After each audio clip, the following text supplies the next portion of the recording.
High বন্ধুরা, আমি Totan aquarium centre থেকে তোতন সরকার ভিডিওটি করছি।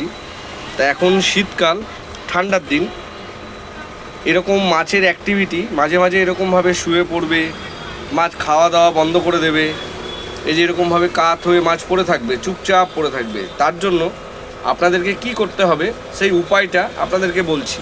কেন এখন শীতকাল, তো এখন সবাই আমাকে SMS করছে, ফোন করছে যে দাদা মাছের অ্যাক্টিভিটি কমে যাচ্ছে, মাছ মারা যাচ্ছে, কি করব। তার জন্য আপনাদের জন্য সলিউশন উপায়ের জন্যই ভিডিওটি আপনাদের জন্যই করছি।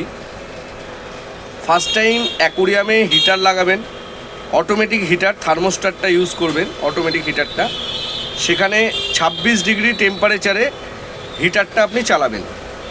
আর সেই জলের মধ্যে আপনি দেবেন মালাচিট গ্রিন বলে অ্যান্টিফাঙ্গাসের ওষুধ পাওয়া যায়, কিংবা যে কোনো অ্যান্টিবায়োটিক ক্যাপসুল যেমন অ্যাম্পিলক্স 500, আর তার সঙ্গে একটু অ্যাকোরিয়াম সল্ট যেগুলো হয়, লবণ, সেই লবণটা 1 চামচ মতো দেবেন, সেটা 40 লিটার জলের জন্য।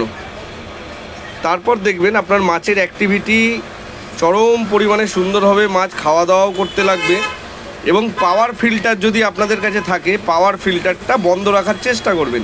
শীতকালে পাওয়ার ফিল্টার চালালে মাছের যে ফিল্টারের যে ফোর্সটা হয়, ওই ফোর্সে মাছের ঠান্ডা লেগে যায়। তখন মাছগুলো কি হবে, তখন আপনার বাড়িতে মারা যাবে এবং কি হবে, মাছগুলো এরকম শুয়ে পড়ে থাকবে সব সময়। তখন আপনারও মনটা খারাপ করবে যে অ্যাকোরিয়ামে মাছ পুষছি, মাছগুলো এরকম হয়ে কেন থাকছে। অবশ্যই আমার এই উপায়টি আপনারা ইউজ করুন অ্যাকোরিয়ামে, এবং ইউজ করার পর 1 সপ্তাহ পর আপনি আমাদেরকে জানাবেন, আমাকে SMS করে, যে হ্যাঁ তোতনদা, মাছগুলো আগের থেকে অনেক ভালো রয়েছে এবং ভালো আছে। নমস্কার, শুভ সন্ধ্যা, ভালো থাকবেন এবং নতুন বছরের অগ্রিম শুভেচ্ছা সবাইকেই জানাচ্ছি। Happy new year.